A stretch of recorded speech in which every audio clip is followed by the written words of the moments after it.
Hello, everyone. Welcome back. Today, I'm going to be doing something a bit different.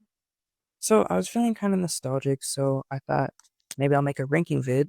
And what better nostalgic series to do than Pokemon? So, I decided to do a top 5 Pokemon games, spin offs included video.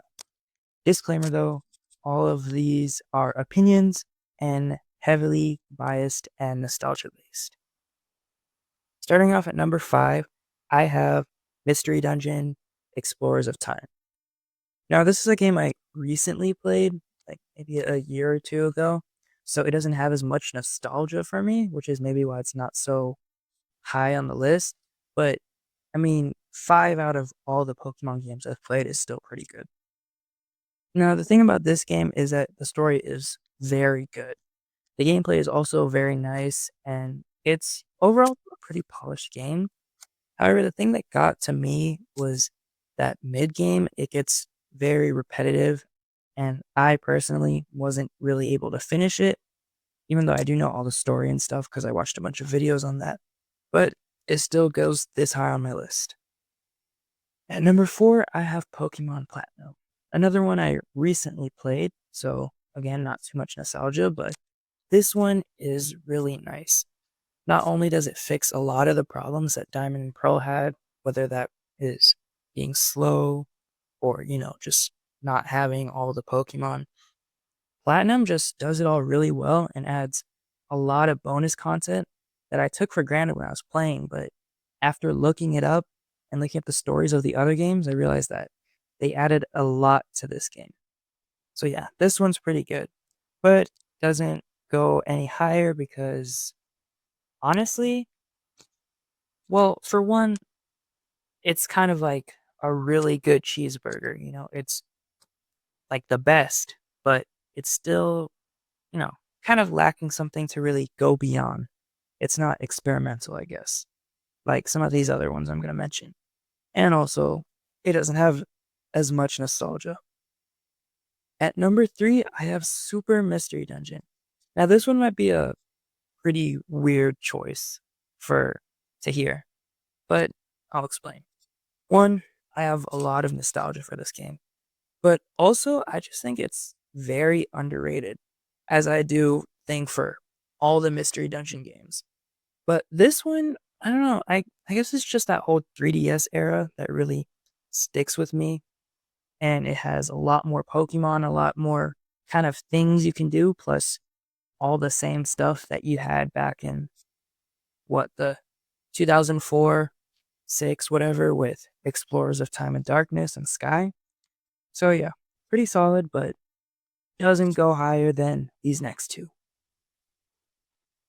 At number 2, I have Pokemon Ultra Sun. Now this is one that got a lot of hate when it came out. At least Sun did.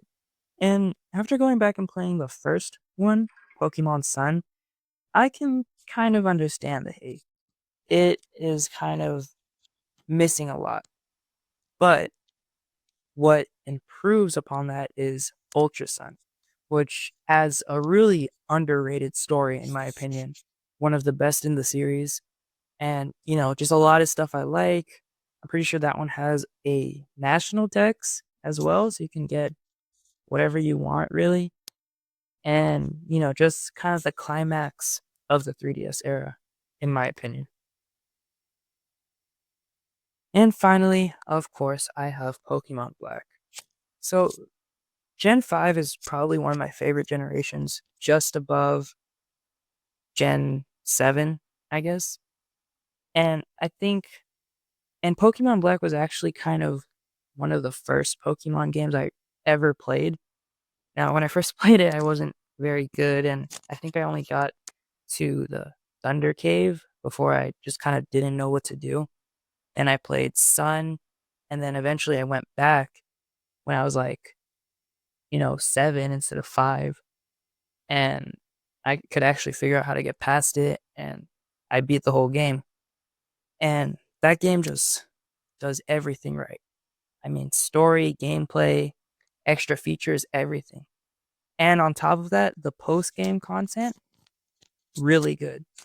I mean, most of the Pokemon games I want to say pre Generation 6, and maybe you could add Generation 7 to having good post-game content, but I mean, still not too much.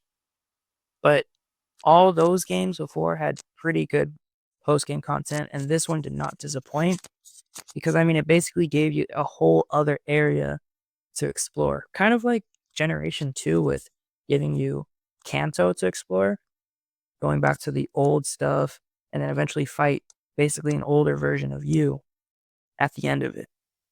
But yeah, definitely my favorite Pokemon game of all time. Barely above really all the other ones on these lists. And yeah, that's going to do it for this video. I hope you guys enjoyed this short, kind of weird and different video. Make sure to subscribe, comment, like, do all that stuff. You know how it is. And I will see you all next time.